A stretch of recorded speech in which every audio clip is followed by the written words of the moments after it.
Hi, this is Andrew Kliman. We're recording on January 13, 2021, the day that Donald Trump's second impeachment trial has begun. He's world-class impeached president, second to none. And I'm here with Rios Versace. Mm-hmm. I pronounced it correctly? Yep, you did pronounce it correctly. And he's going to be interviewing me, and he'll be explaining who he is and why he's interviewing me. All right. Hi, I'm Rios Versace, and I am interviewing Andrew Kliman for two reasons, one of which is self-serving, that being I am doing a research project on the falling rate of profit, which is something that Andrew has been writing about extensively for many, many years, and I consider him one of the premier experts in the field on this particular topic. So I felt that it would be very good to interview him for my research project. The other thing is that I think that it's great to have more accessible stuff out there on the falling rate of profit, because a lot of it's in books and not everybody has time to read books. I know that I struggle often to read books, and I know that listening to a discussion between two people on a certain topic will help other people understand those topics better. So I have 14 questions on various aspects regarding the theoretical side of the falling rate of profit. I'm going to be focusing on empirical stuff probably on a later date. Right. And so this got started as a project for school. Yes, it is a school project. Right. It will be going on outside of the class because of the fact that the school semesters are, well, not the school semesters, but the classes are shortened to one semester because of quarantine and online learning. So we didn't really have enough time to flesh out the class as much as we would have wanted otherwise. So I'm going to be continuing my research outside. For the purpose of the class, I'm focusing on the theoretical side of things. And for outside of the class, I'm going to start doing more empirical research, because I think that side is, without that side, I think any discussion on the falling rate of profit would be incomplete. Right. And my question, which I've had all along, and I've never asked you, but it's been on my mind. How did you get so knowledgeable? You know more, you ask more perceptive questions than, you just know more than a lot of the so-called experts in the field. And this isn't just with respect to the falling rate of profit, it's about a number of related things. And you're in high school, right? Yeah, I'm in high school. I mean, how did this happen? Jesus, I'm flattered. Thank you. I don't know how to take compliments very well, but thank you very much. I don't know. There are a lot of things I'm interested in, and once I start getting interested in something, what ends up happening is I just dive down this rabbit hole of going on Google Scholar and looking things up because it interests me. There's a lot of stuff. Like when I first heard of the concept of the falling rate of profit, I'm like, okay, this makes intuitive sense. I wonder what modern economists have to say about it. And the answer outside of very specific, like Marxian economists, is almost nothing. So I felt like I needed to step up, do a little bit more research. So I've been digging a whole lot. This isn't the only topic I dig in on, and this is actually the second topic that I was going to research. The first one was struck down for being school inappropriate, but I'm glad I ended up researching this topic because I've learned a whole lot more than, I otherwise would have. Well, I mean, at a certain level, that answers the question. At a certain level, it's like, I don't know, it's like, these things happen. I mean, every once in a while, there's like some exceptional person who comes along. Yeah. Oh, I appreciate it. Jesus. Okay. No, I don't even mean it as a compliment. I mean, it's just, for me, it's an established empirical fact. I mean, I've rarely, look, people your age that write to me, Mm-hmm.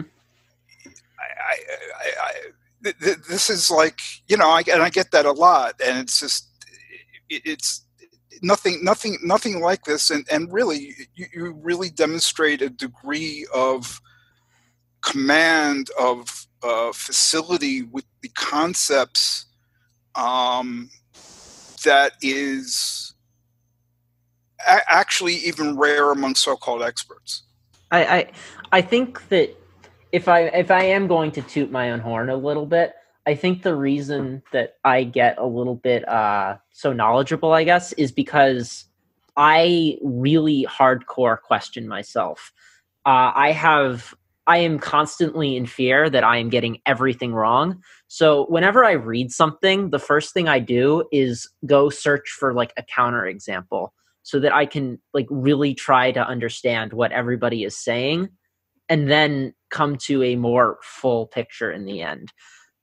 Even like there, I have, of course, my own preconceptions, but my instinct is to doubt my own preconceptions. So I immediately just go to websites, or I guess not websites, because anybody can put anything on a website, but I try to find scholarly.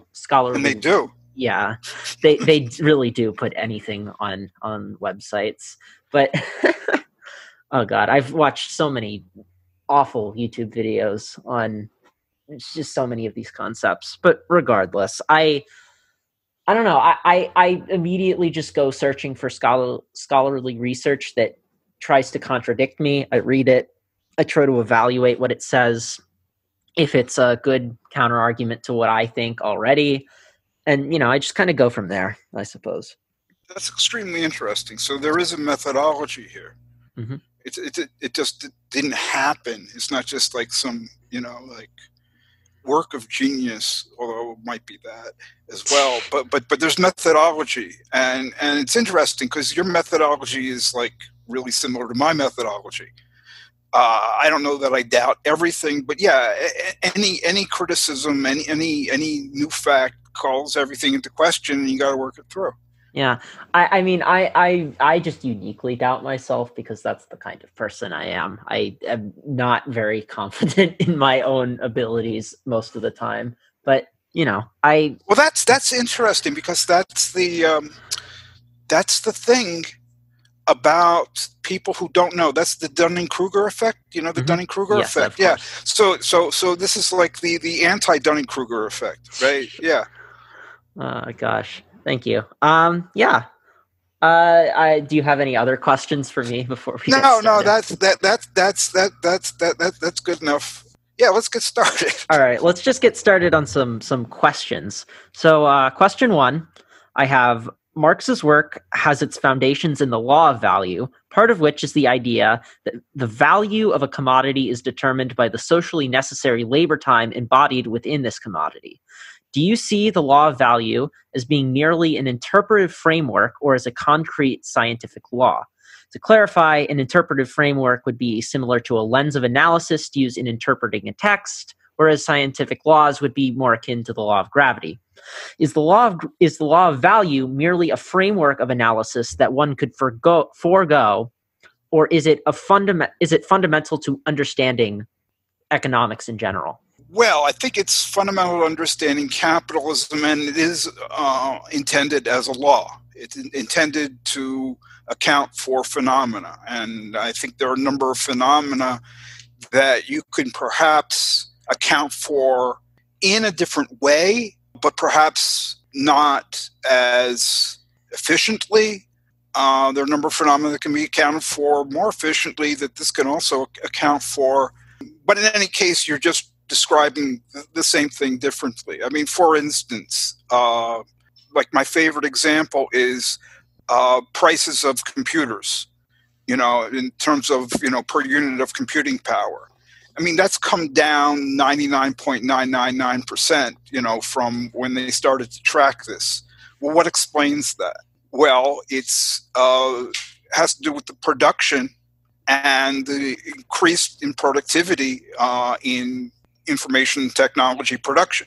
Okay, and that's what the law of value says is when productivity increases, commodities values fall, and that tends to cause their prices to fall as well. So that's an empirical fact that's, so to speak, predicted by the law of value, or the determination of value by labor time. The same principle gives rise to the law of the tendential fall of the rate of profit. That's an attempt to account for a phenomenon, the fall in the rate of profit. And there are other things as well. So, I mean, it's not, if you mean by lens of analysis, just like, here's my take on things. It's not just a take on things. It's an attempt to account for certain empirical facts and to be able to then anticipate, derive other, empirical predictions. Okay. That's interesting to me, because I don't know, because the thing is that when we look at scientific disciplines, I guess how we evaluate a framework should generally be how much descriptive power does it give us over the world. And I don't want to get too far into the philosophy of science side of this, because I'm not anywhere near enough experienced in philosophy of science. But sometimes what I run into that I feel a little bit uneasy about is that I feel like some frameworks for analyzing economics are almost unfalsifiable. Like, if we just take the idea that all values are subjective assessments of individual consumer, like an individual consumer's assessment of value, you can twist that to be basically to explain anything you want. Like, I heard somebody explain supply, labor value, and just all these different things just using demand, because they said that labor and supply were both functions of demand, so that you could reduce them all to demand, which, I don't know, that just seems unfalsifiable to me. So are there ways in which some theories work better than others in some contexts?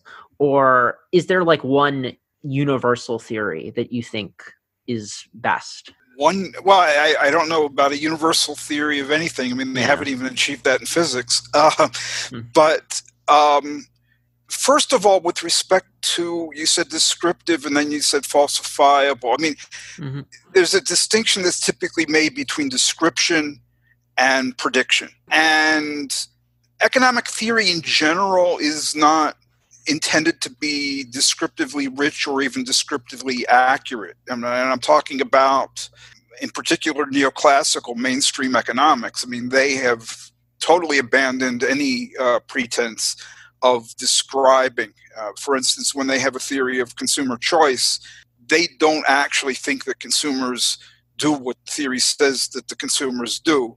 I mean, you don't see people in the grocery store, taking out whatever devices and plotting graphs and finding the slope of this and finding the slope of that and where the two slopes match. People don't do that.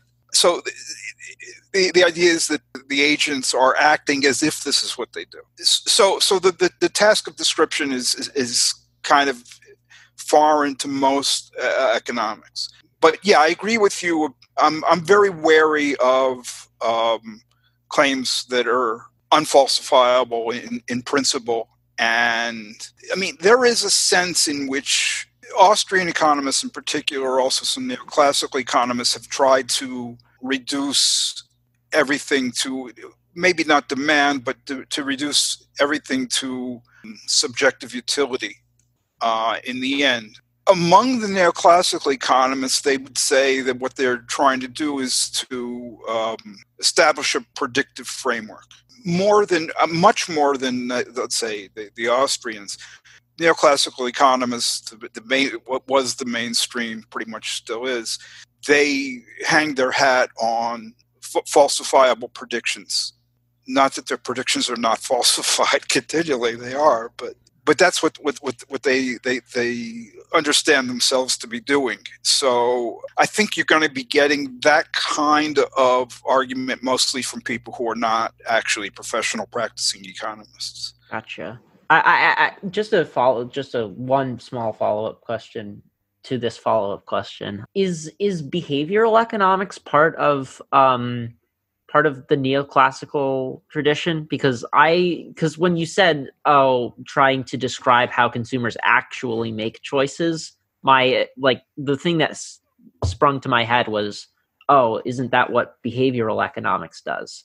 But I could be totally wrong about that because I haven't looked very much into behavioral economics. Right. Behavioral economics really comes from some psychologists, Kahneman and Tversky and Richard Thaler and other people. But what it did was to take the neoclassical framework and tweak it the most minimal amount it could to be able to communicate with neoclassical economists. So it makes predictions which are at variance with neoclassical theory, but it looks like neoclassical theory in a lot of ways because it's designed to do that. So they said, what are the minimal changes we need to make to the theory? And so prospect theory was developed, and I mean it's a completely different theory, but it looks, it can look like neoclassical economics, and elements of it are, I taught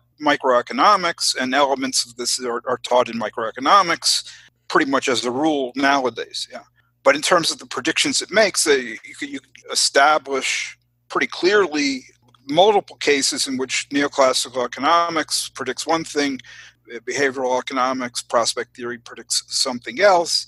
But even, for instance, Kahneman says, prospect theory is actually not correct. I mean, he knows that there are important instances in which it's falsifiable, has been falsified, right? So, but again, it's not really meant to be descriptive. It is meant to make predictions. In other words, if you're looking at consumer choice in particular, what is it that you're describing? You're actually trying to get at what the behavior of people is going to be in this instance, in that instance, in the other instance, which is a matter not of description, but of prediction. Description would be, here's an account of how people go about making their decisions. And that's pretty much a black box because people themselves don't know how they do it. Yeah, that is true. No, that is very true. I agree. Prediction is a much better word than description, because even in other scientific fields, it's very much reliant on how well does this theory predict events that are going to happen, more so than it is how well does it describe everything that's already happened. So, right. Yeah. But also, it doesn't always have to be in the future. I mean, we use the word prediction for the future. It could be what's called sometimes retrodiction, where you've got the basic law or principle, and you've got the phenomenon that's occurred, and it's like a prediction. You're able to account for what's occurred by pointing to the explanatory principle or law. Okay, so it's just the flipping the direction of a prediction. You've got the principle or law and some subsidiary conditions, and that can take you to the event that's you're saying will occur. So it's just the same, but it's in reverse. And, I mean, this is important when we talk about Marx's law of tendential fall and the rate of profit, because it is a prediction in this retrodictive sense. It accounts for the phenomenon. In other words, classical economists all said the rate of profit tends to fall. Marx accepted that, and he says, look, I can account for this in terms of this principle, the determination of value by labor time. Gotcha. I've never heard the term retrodiction before, but it is a very, very interesting term. I will definitely look more into that. So we should probably move on to question 2, because we spent such a long time on one question only, and we have 14. So I don't want to take up like your entire day. So question 2, I have, you've said that the neoclassical economics is not commensurable with the law of value. In what respects are they incommensurable? I've struggled the most with this question, trying to answer it. The two things are so entirely different that if you want to get a point-by-point comparison with any point, it's almost impossible. And I should say that neoclassical price theory, as far as I can see, is not at all incompatible with anything in Marxist theory or vice versa in terms of what they predict. The whole structure of the theory is completely different. And when Marx employs value theory, it's in contexts that are very different from neoclassical price theory. He's not mostly concerned with trying to account for fluctuations in the prices of individual goods in individual markets. For Marx, value is a concept that has application to those things, prices of individual things in markets, but also the character of the society, the nature of the capitalist production process, but things also like economic growth, recessions, economic crisis, and so forth. So, I mean, that's one thing, is that the objects of the theory, what it's focused on is very different. And then, I mean, the word value is almost absent from neoclassical economics. It's a big deal in Marxist thinking. That's another way in which they differ. But a third thing is, I mean, neoclassical theory is basically flat. It's your kind of modern empiricist theory where you've got a phenomenon and here's an array of all the different determinants, all of the different things that contribute to having the event be this way and not that way. The price rises instead of the price falling, for instance. Marx has a much more structured theory, and as a result, well, not as a result, but because it is a much more structured theory, he is able to, and he does, introduce a very clear distinction between the value of a commodity and the price of a commodity. And so if you were to try to, as a lot of people have tried to do, establish a one-to-one comparison and take, when Marx says value, take that to mean price, you just screw up. And I think I said this, I don't think that there's any actual point where neoclassical theory is making a prediction that is incompatible with Marx or vice versa. Because Marx not only has, the determination of value by labor time and other elements of his value theory, but he's got other conditions, and in the end, it's just not incompatible with the neoclassical theory.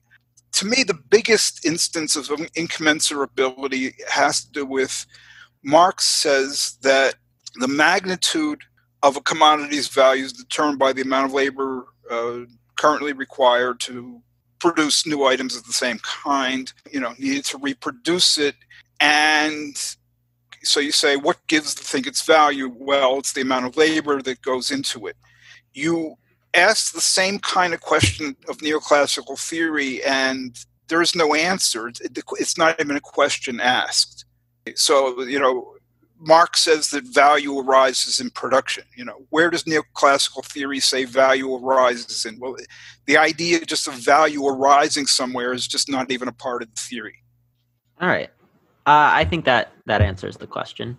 Kind of. It's a very difficult question. Yeah, it is a difficult question, but it answered it to my satisfaction. I think I understand more what you mean by that. So, question 3, I have, it's my understanding that your Marxism is informed very substantially by the man himself, and you are very careful to try and interpret Marx's words as they were meant to be read. That said, have there been any major developments in the scholarship surrounding the tendency for the rate of profit to fall, or Marxism in general, which have caused you to adopt a slightly or substantially different view than that Marx put forward in his original texts? With respect to the law of the tendential fall in the rate of profit? Yeah, or anything else, but specifically the law, the tangential fall in the rate of profit, yes. Right. With respect to that, no. And the reason is it's actually so simple. Mm-hmm. The law, I don't mean it's easy to understand. I mean, there's not a lot of moving parts, and there's not a lot of wiggle room, right? I mean, you've got the idea that the magnitude of commodities value is determined by the amount of labor needed to produce it. That tends to affect the price. You put that together with labor-saving technological change, and what falls out is pretty much, right there, there's a tendency for the rate of profit to fall. There's not much you can do with that. It's either, you change everything, or you really don't change anything at all. So you can abandon that entirely, or you can say, okay, let's work with that. There's not much intermediate position with respect to that. I don't go around thinking a lot. Do I agree with Marx about this? Do I disagree with Marx about that? I haven't found anything in his economic writings that I think is just like completely wrong.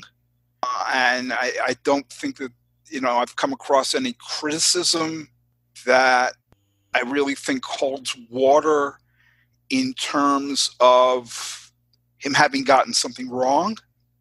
There are all kinds of issues about, the way he stated his ideas, and they're kind of opaque and so forth. And I'm kind of sympathetic to that, but that's a different matter. Yeah. Yeah.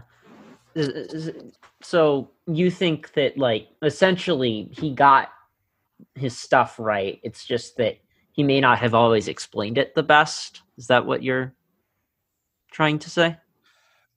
Well, here's the deal. Mm-hmm. I think given his project, I think he did admirably well. But he was not only developing theory, he was also involved in polemic. He was involved in a critique of political economy. So he had to run everything he was saying through classical political economy. He had to anything, so to speak, positive, anything of his own that he wanted to say, it always had to be in relationship to what classical economics said. So the discussion is going on at least two levels all the time. And that creates a lot of complexity.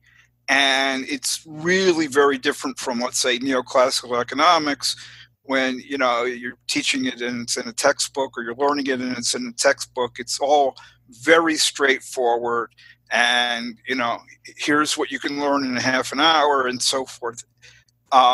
So I am sympathetic to kind of like people who find it frustrating, because a lot of people just are not used to works like this that are critical and positive at the same time. The development of one's own ideas in reaction to and critique of others. That just creates an unavoidable, cumbersome, plodding quality to the theory, to the texts.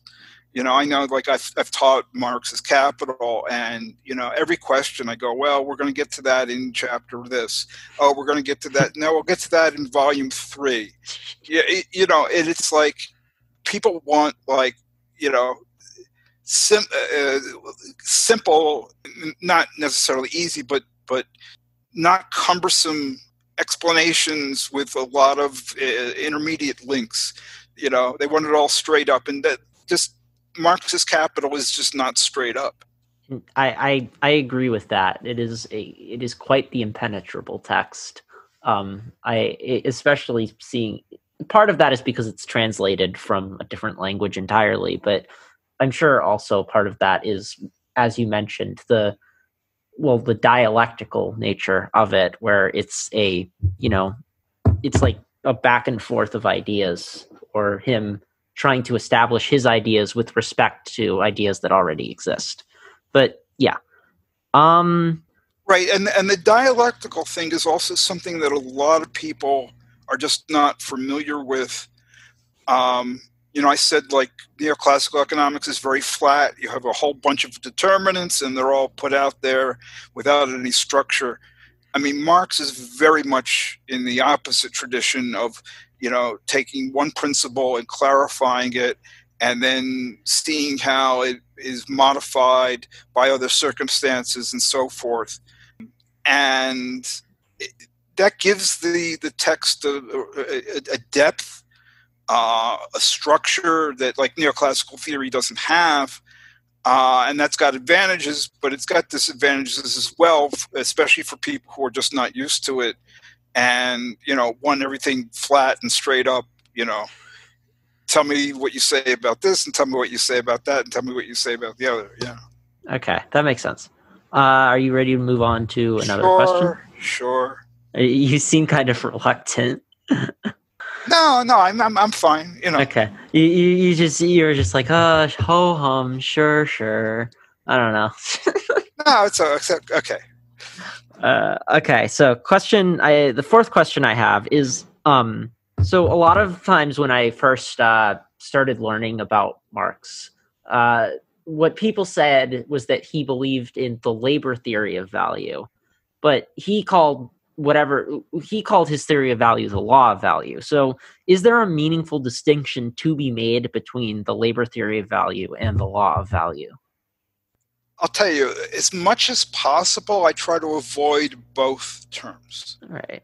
First of all, he never called his thing the labor theory of value. Yes. And I've come across maybe two, but I think only one instance in an unpublished manuscript where he referred to his theory of value. He'll refer to David Ricardo's theory of value and Adam Smith's.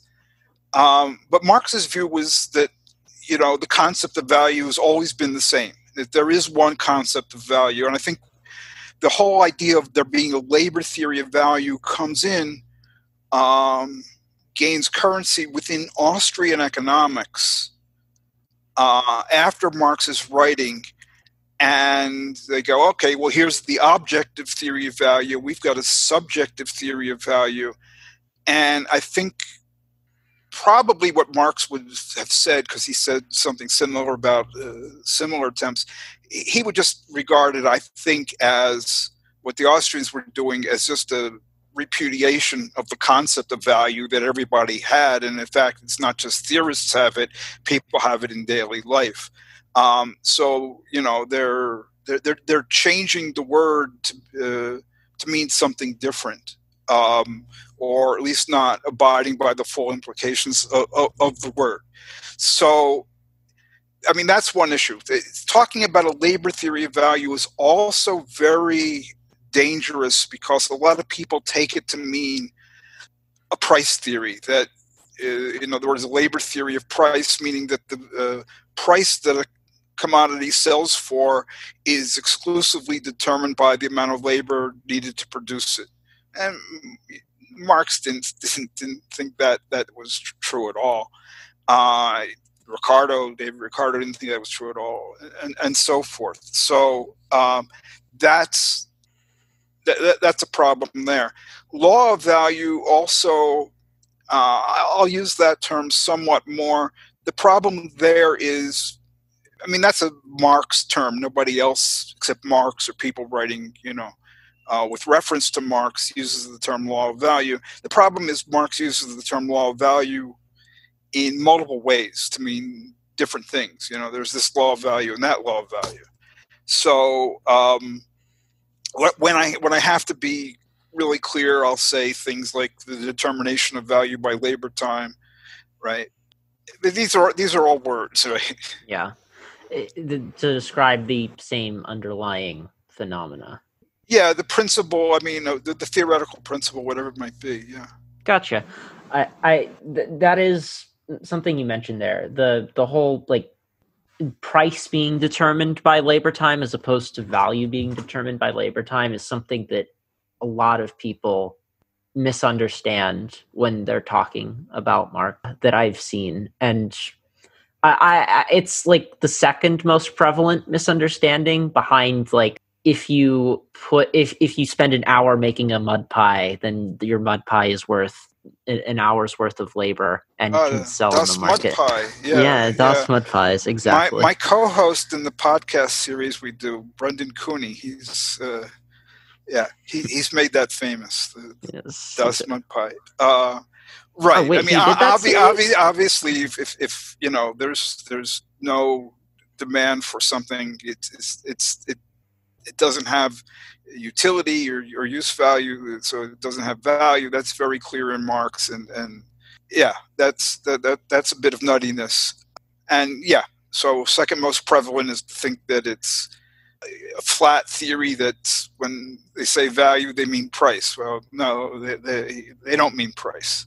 Mm-hmm. When they say value, they mean value. When they say price, they mean price, and there are relations between value and price. And the theory says that prices, are partly determined by values. And so, like, if the value changes, the price tends to change accordingly. But there are other influences, and just, you can't believe everything you see on the internet. Yeah, but this is going on the internet, but you can believe this. No, right. doubt everything. Doubt everything. Yes. I think that was actually Marx's favorite motto. Yeah, the criticism of all that exists, or something like that. I think it was doubt everything. I'm trying to remember where doubt everything comes from. Yeah, but he there's that letter to his friend early on where he talked about the ruthless criticism of all that exists. Yep. But I think there's I'll go try to find it where that was like a favorite motto of his, was doubt everything. All right. Maybe, but I could be wrong. That makes sense. I'm going to move on to question 5. So several researchers, this would be Cockshot, Shaikh or Shaikh? Shaikh, okay. And Cottrell? Yeah. So have tried to demonstrate an empirical basis for the law of value or labor theory of value by showing a correlation between price and labor time. Do you believe this pursuit is a worthwhile line of inquiry? Right. Well, here's a case where when people say labor theory of value, they actually mean a labor theory of price. Mm-hmm. And in direct contrast to Marx, who said that prices systematically deviate from commodities' values for a variety of reasons, but the most systematic factor is firms in different industries tend to obtain the same rate of profit on their capital investment, irrespective of whether it's an industry that uses a lot of labor and relatively little means of production, like the baked goods industry, or the opposite, capital-intensive industry like chemical industry, very little direct labor, a lot of machinery. They tend to receive the same rate of profit, and profit's a component of price, so prices deviate systematically from values. So, first of all, their whole project is contrary to Marx's actual theory. And people like Shaikh have actually admitted that. But second of all, there's a statistical problem. There's a huge, glaring statistical problem, and I've shown this, and others have pointed to it as well. I wasn't the first person to realize what the problem was. I've done the most to demonstrate empirically that their stuff doesn't hold water. When they say that they can show a high correlation or a strong correlation between values and prices, they're not talking about like the value of an apple and the price of an apple, or the value of a barrel of crude oil and the price of a barrel of crude oil, or a dozen eggs. What they're doing is looking at the entire annual output of a particular industry. So they'll be looking at the price of the entire output of the oil industry, and the value, produced annually by the entire oil industry, or motor vehicles, or whatever it might be, hotels and motels, variety of industries. And the problem with that is it's huge, because obviously those two things are going to be very highly correlated, because some industries are tiny and some are huge. Okay, and so guess what? The total annual output, the value of the total annual output is large in large industries, and the price of the total annual output is large in large industries, and they're both small in small industries. I mean, that's not anything that anybody wouldn't know. So there's a issue of what's known in statistical literature as spurious correlation. Both of the things, the value and the price, because it's the value and price of annual output, they're both being driven by a third variable, a lurking variable. So there's no genuine relationship between them. The covariance, the fact that they move together, is because they're both being driven by a third variable. A classic example of the same thing is if you look at like fires. When a lot of firefighters are at the scene of a fire, there's a lot of damage done. Mm-hmm. Okay, sure, but that's not because the firefighters are causing the damage, or the damage causes firefighters to miraculously appear. It's because you got large fires. Large fires do a lot of damage.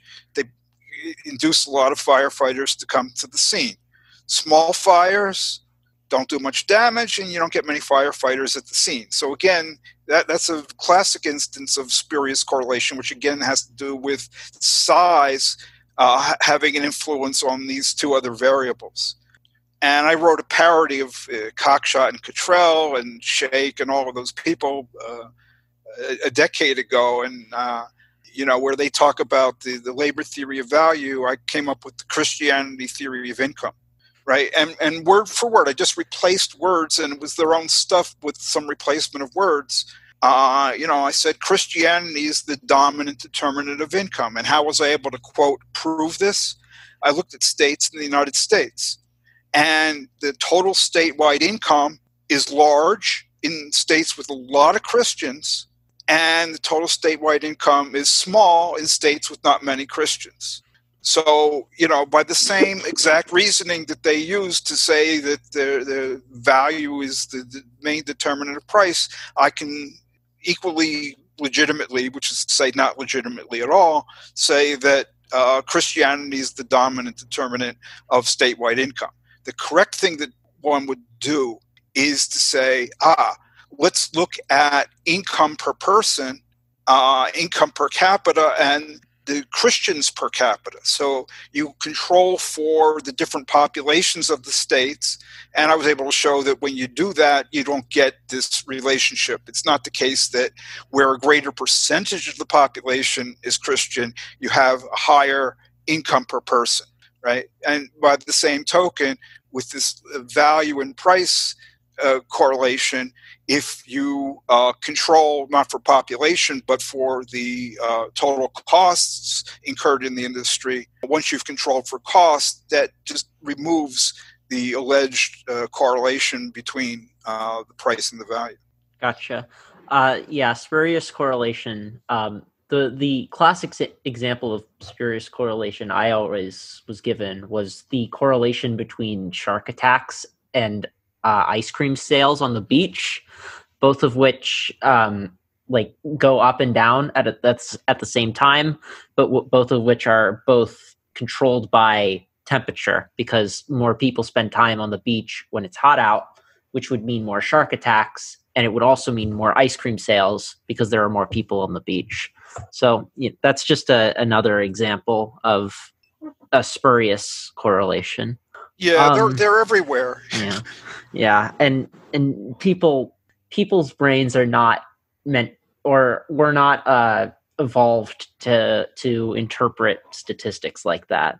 I don't know. They just weren't, sadly. But we make do with what we have. So are you familiar with the work of Jonathan Nietzsche and Shimshon Bichler? And in the event that you are, how do you feel about their theory of value? Right. Well, yeah, I'm familiar with their work in general. I don't spend any time reading it because I don't think much of it. But I don't know. Many years ago now, I was asked to comment on something that they had written about the Great Recession, and they said this is an instance of systemic fear. The capitalists were concerned about the collapse of the system, all kinds of stuff. So I did a critique of that specific claim, and the editors of the journal that invited me to respond said, well, we want you to sort of talk about their theories and stuff. So I produced a whole critique of somewhat their own conceptions, but mostly their criticism of Marx. So, I mean, as I read it, they don't have a theory of value at all. They have a theory of, so to speak, they have a theory of capital. I don't even know if it's a theory. I mean, but what they say is capital is power. Is that what you're referring to? Yes, that is what I am. Right. I mean, that doesn't have anything to do with prices, as far as I can see, nor does it have anything to do with operation of markets, right? So I wouldn't call it a theory of value. But yeah, they've got this idea of capital as power, you know. Do you want me to comment on that? You do not. Do you feel like you have something insightful to say about what their like theory of capital is? Right. Well, just what they say when you come out and just make it plain kind of shows you the bankruptcy of their project. They say it's not that we believe that, you know, owning capital gives the owners power. It's not that capital is a indication of power. No, we mean capital is power. And not only is capital power, but there is a linear relationship between capital and power because they're the same thing. So if one company has 1,000 times as much capital than another, it has 1,000 times as much power. Why 1,000 instead of 100, 5,000, 20,000? Well, no, that's just the way it is. Why? Because they say so. Okay, and they know it's not true. They say it's not true. They call it. I got to get the term that they use. They call it a figurative identity or a scientific story. That means they're consciously saying, and not only saying, but promulgating without end, something that they know to be untrue. You know, story, fine. You know, I mean, Brer Rabbit, How the West Was Won, all kinds of stories.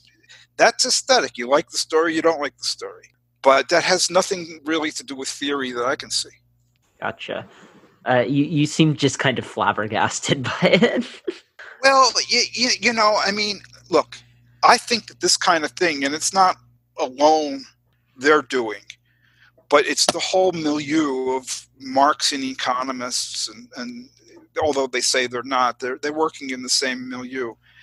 These people have contributed to a post-truth environment, you know, a post-truth ethos that we are now really seeing the effects of, with the, you know, denial that Biden won the election and it was, stolen, and all these lies, and you know, you get this armed insurrection and you got people dying because truth just doesn't matter to so many people. So I'm not only frustrated by this, and I not only think it's not real scholarship and unscientific, but I think that this stuff is extremely harmful, although, of course, you know, you cannot blame Nietzsche and Bichler or the Marxian economists in any direct way for, you know, the fascist insurrection, you know, that took place at the Capitol building a week ago. They're not directly responsible, but this post-truth ethos is extremely harmful, and I think that we've got to go in an opposite direction, because it is really literally killing people, and it's been killing people with the pandemic. People denying, you know, that the COVID-19 is real, and just so many things.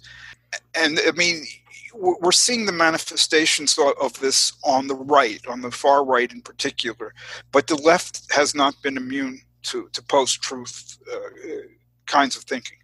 Mm-hmm. I completely agree with you, and that's one of like the major frustrations I've had discussing anything with anyone, basically, where I feel like sometimes I just live in a completely different reality than some other people that I talk to. Like there was this one kid. And yours is called reality, and theirs is called unreality. It's not that there are different realities. Yes, they are just like, I don't know. We have such different conceptions of the world.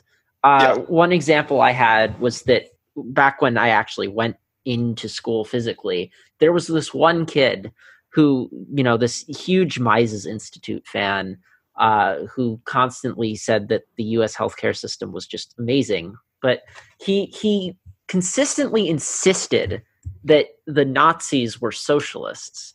And no matter what I showed him to say that he was wrong about that, he just didn't want to admit that they were, far-right fascists, no matter what I showed him. And I don't know, I just think that people tell themselves these stories and then substitute those stories for what is really the actual truth, I guess. Right. Although, I mean, this comes from Mises himself, the idea that there's a fundamental identity or similarity between fascism and socialism, communism. All of them get wrapped up against some ideal of liberty. Mm-hmm. And, I mean, the Nazis did call themselves socialist. I mean, National Socialism. But it's not Marxian socialism. It's not any socialist kind of socialism that any people who, except for the Nazis, I mean, nobody has called themselves socialists who is, fascist like that. Yeah, I like we can. I mean, ultimately, terms are all made up. But what's implied by saying the Nazis are socialist is saying they are fundamentally similar or the same even as socialist movements around the world that also call themselves socialist. And that's just fundamentally not the case. And I don't think anybody could in good conscience say that and believe themselves to be saying something that's true. But I'll actually disagree with you on that. Really? Okay. Yeah, okay. Because everything is like everything in some way, and everything is different from everything in some way. That's true. If you're Mises or Hayek or some libertarian like that, everything that's not that is dangerous. It's some infringement on individual freedom. So viewing, I mean, I would need to want to give a whole critique of the hypocrisy of what they're doing. But aside from the fact that it's hypocritical, taking it momentarily at face value, if this principle of individual liberty is all that you care about, and anything that's not that is terrible, then everything is like everything else in the sense of being terrible. That's true. That's true. So I mean, it reduces to a labeling, and there's no longer any empirical question you're dealing with at that point. And once you're no longer dealing with an empirical question, we can't even talk about true and false. That's true.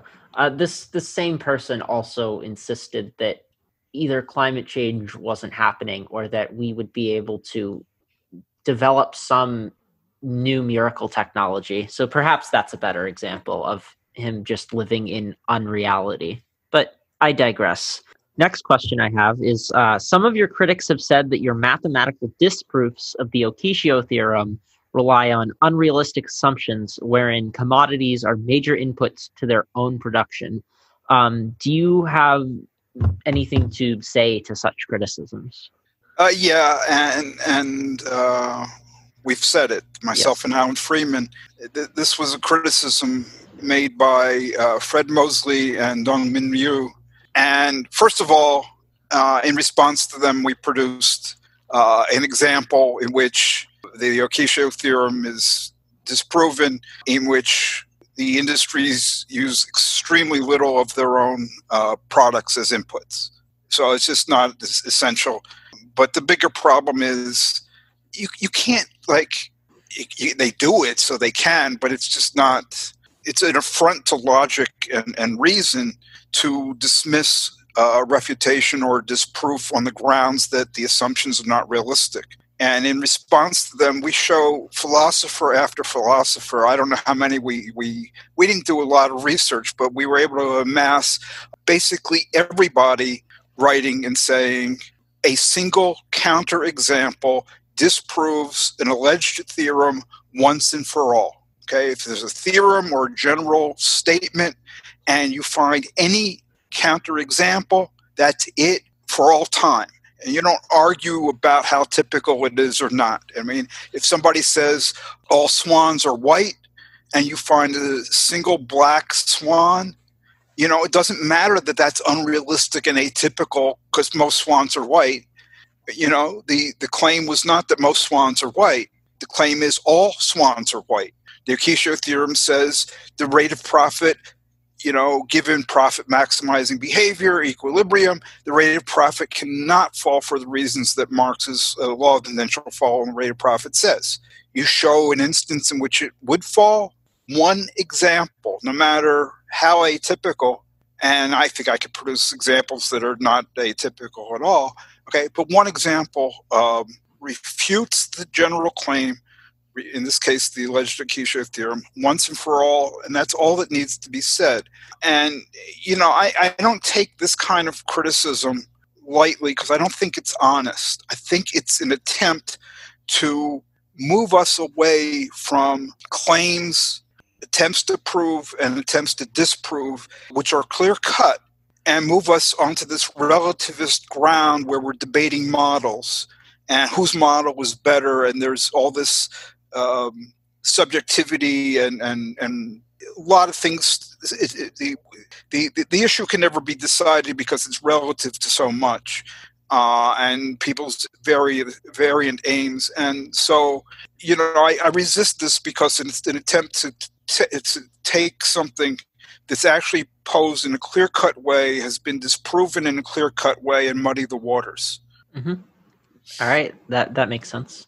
I don't really have much more to say about that because I read the paper after I emailed you about all these questions. So you did in fact cite many philosophers, and it is as well as a mathematician, and the mathematician gave the paper its title. I mean, we took it from something he wrote. It was called Mosley and Rios something activity. It was called. I can't remember. I can't remember after that either. Let me Google it. Yeah, is it erroneous? I'm trying to remember what it was. Yes, Mosley and Rios, useless and erroneous activity. Yes, and this mathematician said that once you've got a counterexample to an alleged theorem, that's it, and any further investigation of the question is useless and erroneous activity. Yeah. I totally agree. And like the thing is that it's citing the philosophers does give it like a credibility, but the rules of logic are theoretically divisible by any person. It's not like it's true because a bunch of philosophers said it's true. It's true because logic dictates that it must be that way, or else you lead to contradictions. So, that's all. Sure. I mean, if you say this is the case always, and it's not the case always, you've made a false statement. Yeah. Exactly. And all you need is to show one case in which it isn't that way, and then it's not always. It's as simple as that. Yeah. Yes. All right. So, has a simultaneist ever made a criticism of your work which forced you to reevaluate your interpretation of Marx or your own personal theories? And has a non-simultaneist ever made such a criticism? Well, this goes back to what we were saying in the beginning. I doubt everything, right? Mm-hmm. So anytime I read a criticism, I mean, and objectively, it puts everything in doubt. So, the life of a theorist is not an easy life because you're always on the line. That never ends. And I mean, the real question is, have I ever changed my views as a result? Not due to any criticism by a simultaneist, which to for our listeners. A simultaneist is somebody who has an interpretation of Marx according to which the prices of inputs into production and the prices of outputs that emerge from production in the same period per unit of the item are so-called determined simultaneously or of necessity equal. So like if the electricity industry uses electricity to produce industry, the price of a kilowatt hour going into production is forced by declaration, by fiat, to be the same per kilowatt hour price that for the product, the electricity as a product, as an output. That's what a simultaneist is. I haven't changed my thinking because of anything they've said. I have, like, for instance, in terms of textual interpretation, re-examined the text, and I've come, I've gotten more richer understanding of certain texts, but nothing that has ever changed my mind. With regard to a non-simultaneous, I don't know if I had actually written it anywhere, but I was actually surprised by a result that somebody came up with concerning the monetary expression of labor time, which is the relationship between a unit of money and a unit of labor time. And I had thought that there would be a real, substantial distinction between the temporally determined monetary expression of labor time and one that is simultaneously determined. And this economist from Turkey said that when you shrink the period as the time interval goes to zero, that the two things become the same. And he was right. Mm-hmm. So I changed my mind because he was right. I looked at it. I was actually surprised by that. It went against my intuition, but he was right. So that's it. After this is done, would you mind linking that paper or where he said that so that I can look at it myself? I'm actually not sure because I saw some pre-publication result, and mostly I just talked with him when he was developing this. So I don't know if I ever read the formally published paper. All right. I can get you his name. All right. Well, I would appreciate that. Don't worry about that now, though.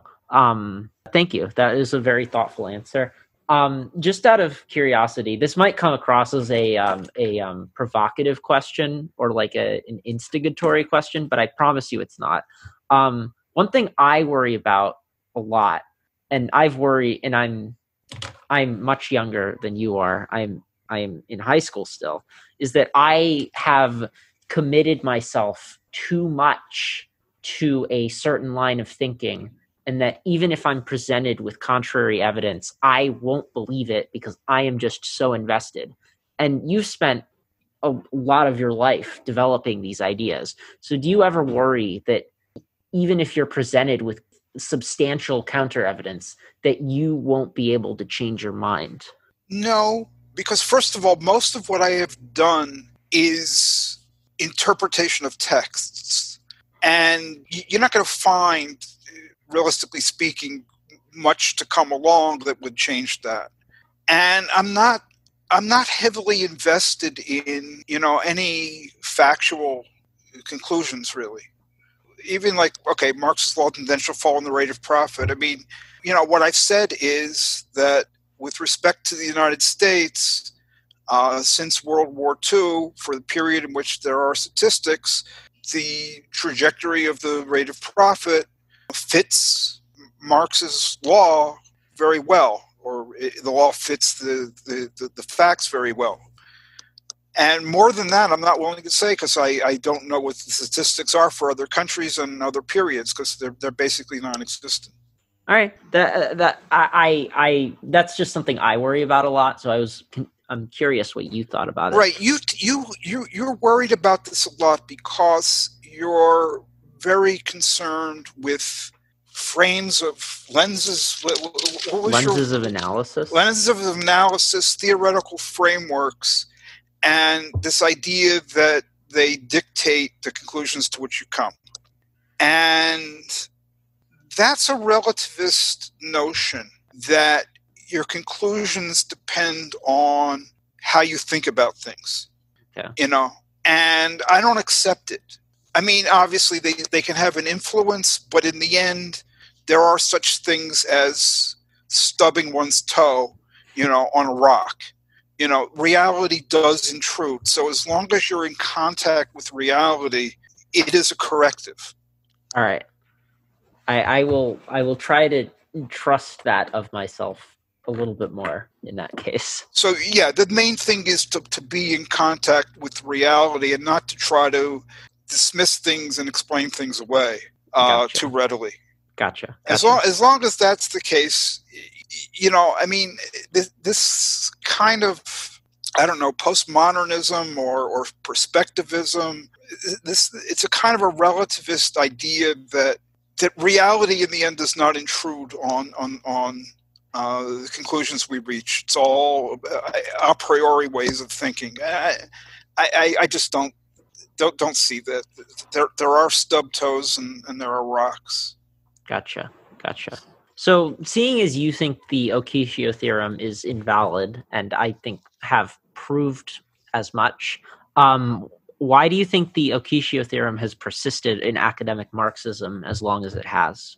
Well, because they need it. You know, if there were no proof that Marx's law of tendential fall in the rate of profit is false, they'd have to invent one. And that's what they've done. And when that's shown to be false, they ignore it and they make excuses. So the real question is why is it so important for them to have this Acacia theorem? First of all, Marx's law of tendential fall in the rate of profit is an almost immediate consequence of his value theory. And a lot of people just hate the value theory for reasons that I've never fully fathomed, but it's partly methodological. It's partly because there's a distinction being made between essence and appearance, and it's very Hegelian and all kinds of stuff. But the other aspect of it is political. The law of the tendential fall in the rate of profit is a law that says, okay, there is something fundamentally at the guts of the capitalist system that's wrong. Not just morally wrong, but it's a self-undermining system. You know, what the capitalists try to do is expand productivity, increase production, and they introduce this machinery and they get rid of workers, relatively speaking, more machinery, fewer workers. And, you know, what is this expansion of production? Well, it leads to indirectly leads to economic crises and slumps. So it's a self-negating kind of thing. And Marx said, look, this is from the capitalist's own standpoint. This is like reality is saying to them, you know, be done with this, right? So the law of the tendential fall in the rate of profit has revolutionary implications. It says, you know, the source of these problems of capitalism, you know, mass unemployment, recession, economic crisis, it's not something contingent. It has to do with capitalism itself. And a lot of people, including Marxists, all kinds of radicals, they don't like that. They want to say, you know, put in, you know, social democratic programs, and that'll solve the problem. Or, you know, put different people in control, or redistribute the income. Or let's have more regulation of the banks, and let's have more regulation of this.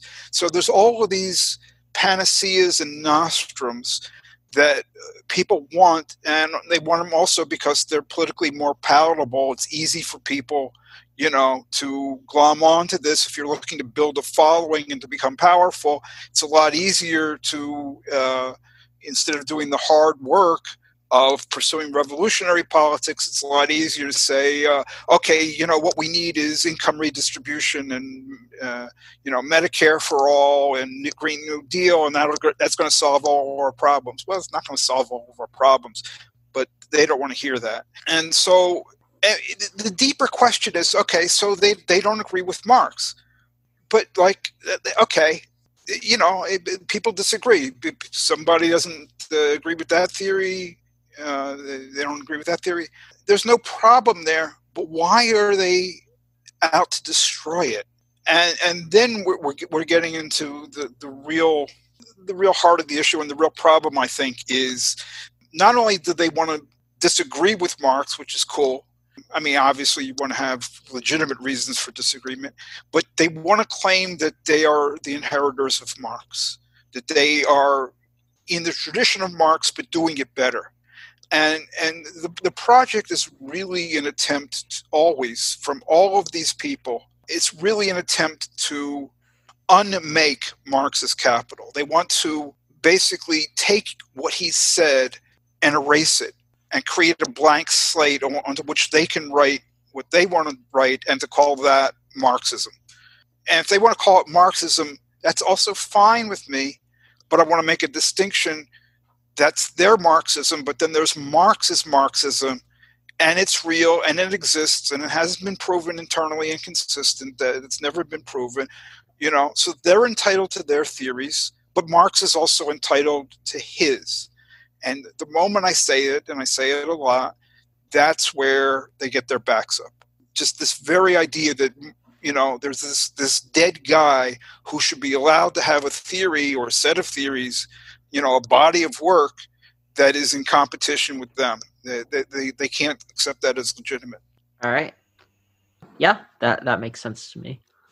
This question is a little bit of a retread, but what do you think is the most commonly misunderstood aspect of the long-term falling rate of profit among Marxists and among non-Marxists? The law. Yeah. Right. What the law is trying to do, in other words, what kind of a thing it is just not well understood at all. Even though Marx is very explicit about this. And you'll find people who will say the correct thing and an incorrect thing in the same paragraph, maybe even the same sentence, and not understand the contradiction in what they're saying. The law is not a forecast that the rate of profit must fall or even that it will fall. It's an explanation. It's a retrodiction. Okay, we were talking about retrodiction. It's actually a retrodiction, or inference to the best explanation is also what it's called, or abduction. There's deduction, induction, and there's abduction. You've got, in Marx's day and before him, you've got the classical economists, David Ricardo, Adam Smith, all of these people, and they're saying the rate of profit has a tendency to fall. And Marx says they recognize the phenomenon. They said the rate of profit has a tendency to fall. They're recognizing the phenomenon, but they're torturing themselves because they can't explain it.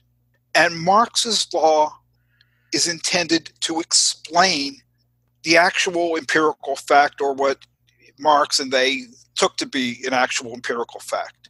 So it's not we forward-looking or forecasting or predicting that this will happen, but given that it happens, Marx says, I can very easily, and it really is very easy. I mean, it really flows almost immediately from Marx's value theory. I can very easily explain or account for this phenomenon in terms of the basic theoretical principle, the determination of value by labor time.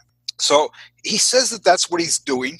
And there are people who quote that, and then they'll act as if, Michael Heinrich, the German economist, he just wants to have it both ways, because he says, Marx says that the rate of profit because of this must fall, and Marx doesn't say it. The only case in which Marx says it must fall is when he is holding something constant. So he says, if the rate of surplus value is constant, then if this and that happens, then the rate of profit must fall. But that's conditional. It's a theoretical statement. If then, it's a conditional statement. Okay, so it's just unexceptionable that in that context, if then, right, must fall.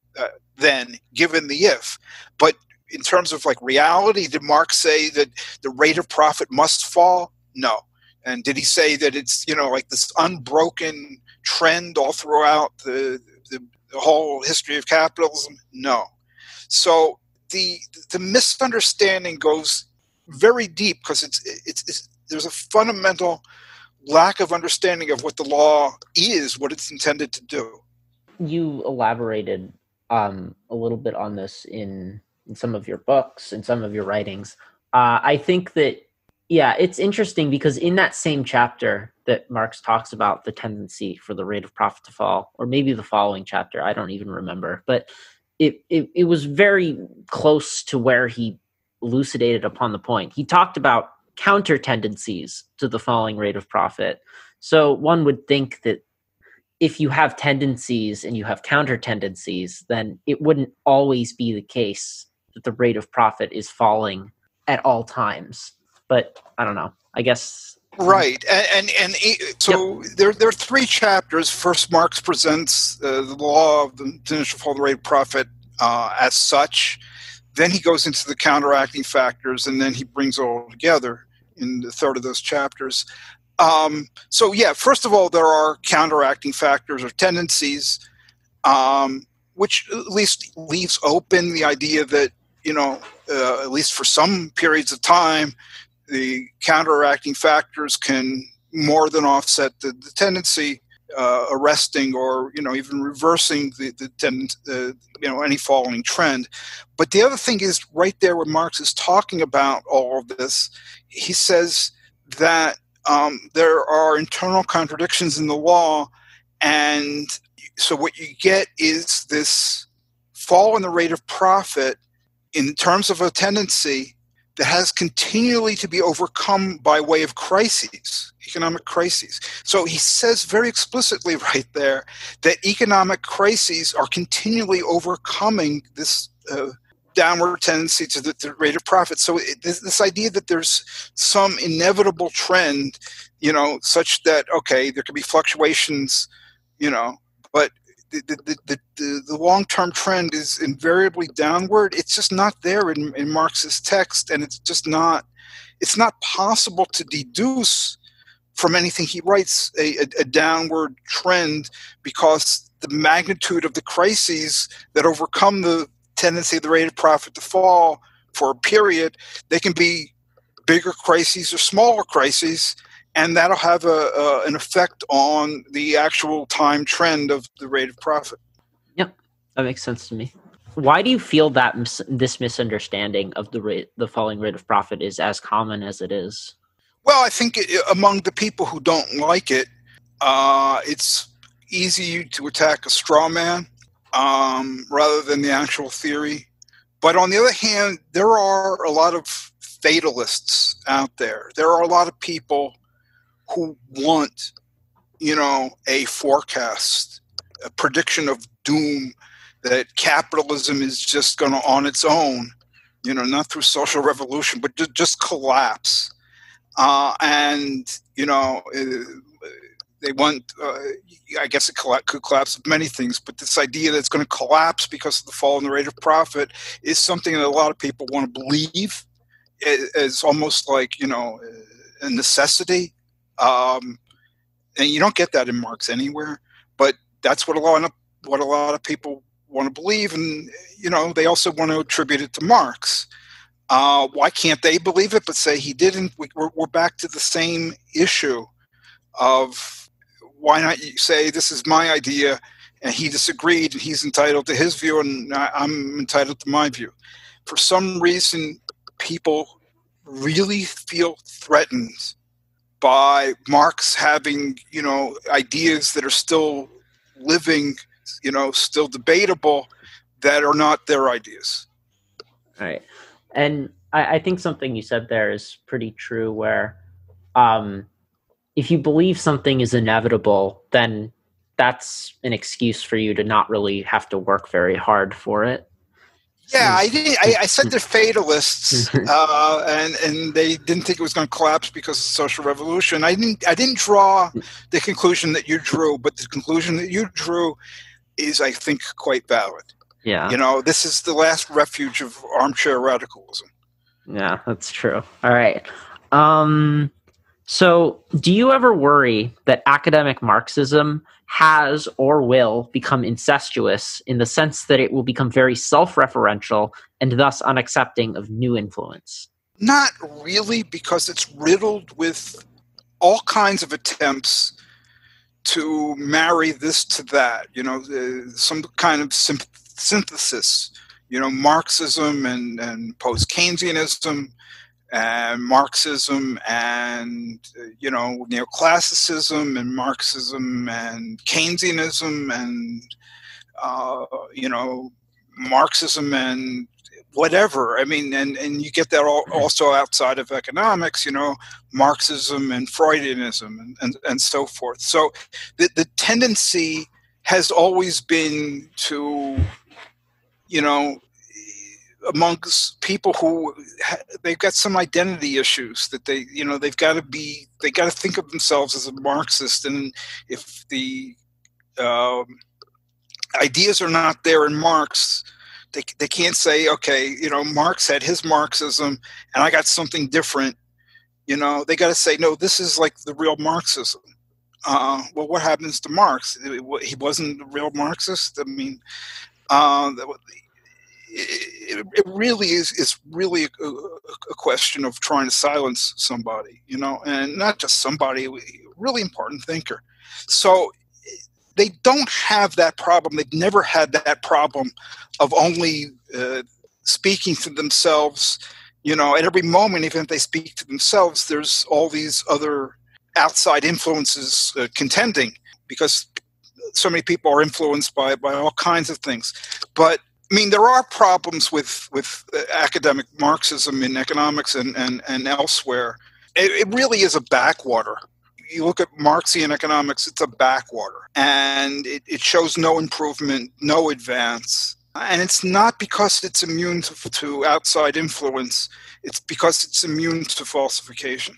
Interesting. If you have a discipline that accepts falsifications, then that's an incentive, but also an imperative you got to revise. When you get something where you can say, well, this was not disproven because the counterexamples are not to my liking, and well, if you look at it this way, you look at it that way, you don't get falsifications, and so people can keep doing their stuff, so you don't get any improvement. Gotcha. Question number 12. I have, how does the transformation of problem affect the long-term falling rate of profit, if at all? Oh, yeah, it's huge. First of all, there's no transformation problem. That's a claim, that Marx's account of the transformation of values, commodities values, into prices of production, prices that allow the producers to get an equalized rate of profit. The transformation between the values and the prices of production, the way Marx accounted for that, was internally inconsistent. So the transformation problem means fundamentally that the way Marx explained this is logically invalid, internally inconsistent. There is no transformation problem. Proponents of the temporal single system interpretation of Marxist value theory, of which I'm one, we've shown time and again that it's completely acceptable to account for this the way that he actually did, and you don't need to do it simultaneously and so forth. Okay. Now, the reason this is so important is in Volume 3 of Capital, Part 2, Marx is talking about this transformation of values into prices of production. Part 3 is on the law of the tendential fall in the rate of profit. The one thing leads to the other. How? Well, the whole problem that Marx is talking about when he's talking about the transformation is the prices that a firm obtains, that an industry obtains, that's different from the values they produce. And accordingly, the profits they obtain are different from the surplus value they produce. So if you have a law of the tendential fall in the rate of profit that is based on surplus value as a percentage of capital, but these guys aren't getting surplus value, they're getting profit. And if you imagine, well, maybe all of the profits could be 5, 10, 30, 60% greater than the surplus values, then your theory, your law of the falling rate of profit it would be ridiculous because it wouldn't be dealing with real world profits as a percentage of capital invested. It'd be dealing with this mythical surplus value as a percentage of capital invested. But what Marx is able to show in his account of the transformation, and all of the so-called, corrections don't show this. He says, okay, at the level of this industry, that industry, the third industry, the price of the output differs from the value in the individual case. The profit differs from the amount of surplus value in the individual case. But it's a zero-sum game. It all comes out in the wash. If you look at the total social capital, the whole economy, the total price of all of the output is equal to the total value. The total profit throughout the economy is equal to the total surplus value. And the rate of profit, profit as a percentage of capital is equal to surplus value as a percentage of capital. So he says, we once again stand on firm ground where, without entering into these issues of the competition among capitalists, we can deduce the law of tendential fall and the rate of profit directly from the general nature of capital that we were investigating in Volume 1. In other words, the determination of value by labor time. So the laws that Marx talks about for capital without talking about competition and prices differing from values and profits differing from surplus values, because in the aggregate, they don't. In the aggregate, there's no difference. When he gets to this aggregate law for the whole economy, law of tendential fall and the rate of profit, he can go back and directly apply the volume one of capital analysis. And it's by virtue of those aggregate equalities being shown in his account of the transformation of values into prices of production. Okay.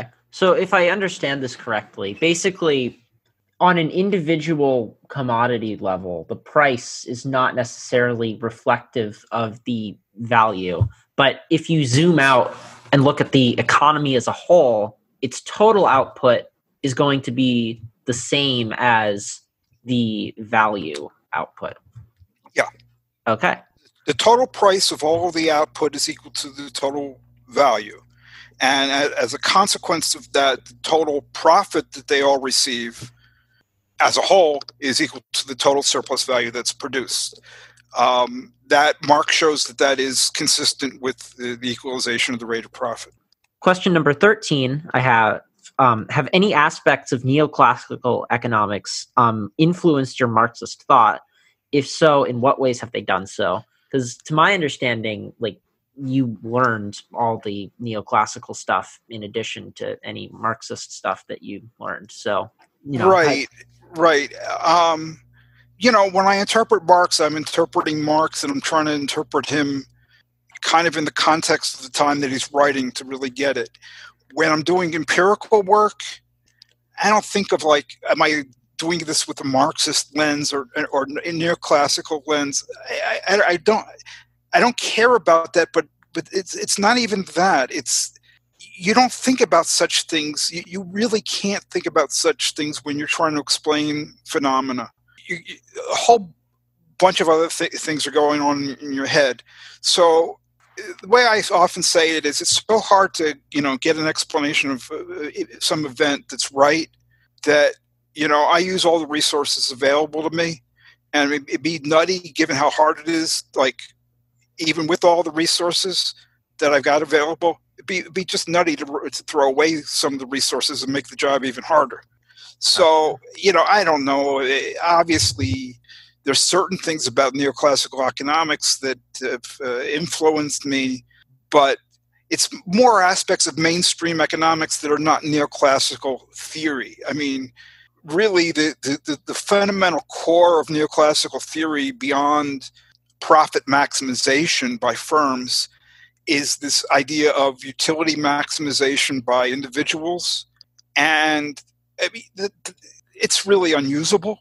I mean, I've never seen anybody actually use it for any concrete analysis. They'll bow to it, but look, modern economics contains a lot of techniques, a lot, especially econometric techniques, statistical techniques. You learn for instance, analysis of mathematical equations and systems. There's a lot of things I learned that I wouldn't say are neoclassical economics per se, but one learns them in the course of a neoclassical influenced education. And I just bring to bear anything that I can to help me grapple with the questions in front of me. All right, that makes sense. We're on question 14 now. It's the final question. A little bit of this one was one of the last ones I introduced. But so in Capital Volume 3, it's stated the rate of profit can only ever be evaluated with respect to one turnover of variable capital. However, most of the scholarship surrounding the rate of profit does not take turnover times into account. For what reason is this? We don't know the turnover times. Interesting. People have tried to estimate it, and I've never really understood what they're doing. But see, here's you understand obviously what the issue is, but for everybody else, you get, let's say, the profit, and you want to say what percentage of the capital invested or capital advanced is the profit. You know, is it 5% of the invested capital? Is it 10? Is it 15? Well, with invested capital, you've got like the fixed capital, your machinery, your buildings, the land, and so forth. Okay, that's the invested capital. That's fixed.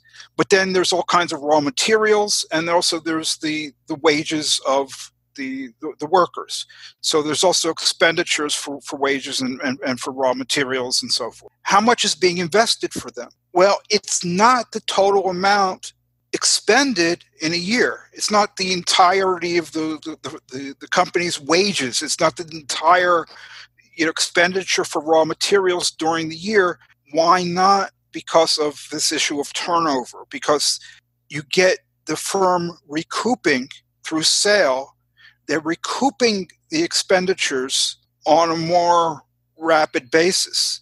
So, in other words, imagine that you hire workers for 2 weeks, and within that period of time, you sell stuff, and that recovers for the company their wages. Okay? And you do that 26 times throughout the year. So, at every moment, you've only got 2 weeks worth of wages, not 52 weeks of wages as a capital investment. Okay? Because the rest of it's not an outstanding investment. It's been recouped throughout the year. Okay? Think about all the number of firms in the economy. Okay, and the wages of different kinds of workers that are not all paid on the same schedule, and all of the myriad kinds of raw materials. You see how huge of a problem it would be to find out what the turnover time is. And given that the turnover times are small, they're short. What that means is that there's small investment in circulating capital. The variable capital used to hire the workers, and the circulating constant capital for the raw materials. The amounts invested are small relative to the total expenditures.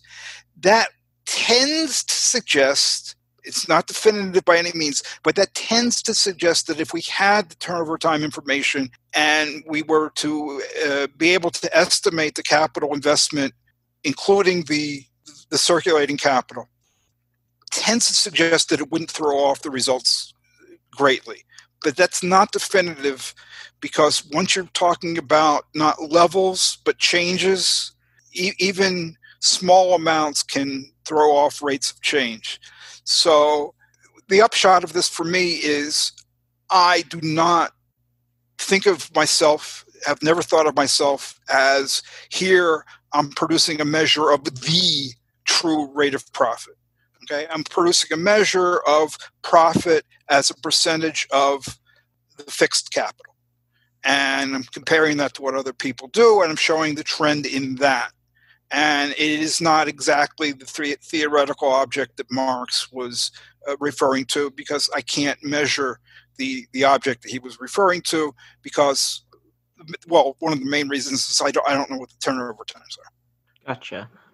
So generally, when people do scholarship around the falling rate of profit, is there just some assumed turnover time that you use, or is turnover time not even you're just what people do is we're just looking at the fixed capital. Gotcha.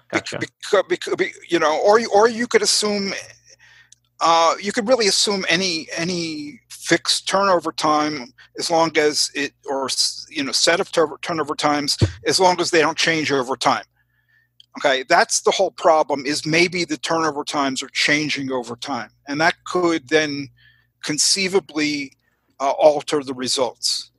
Gotcha. But for the United States, the magnitude of the fall in the rate of profit that I found over the course of the post-World War II period was huge. And even in the so-called period of neoliberalism from around 1980, 82 onward, I would find it very hard to believe that, you know, if we had turnover time information, that you would get what is basically a flat or declining rate of profit prior to the Great Recession, you know, from about early 80s onward. I find it hard to believe that, you know, with turnover information, if we had it, that would reverse that finding. It's possible. I can't say it wouldn't, but we just don't know.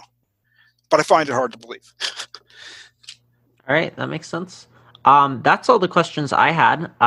Do you have any questions for me or final remarks or anything? No, thank you very much for doing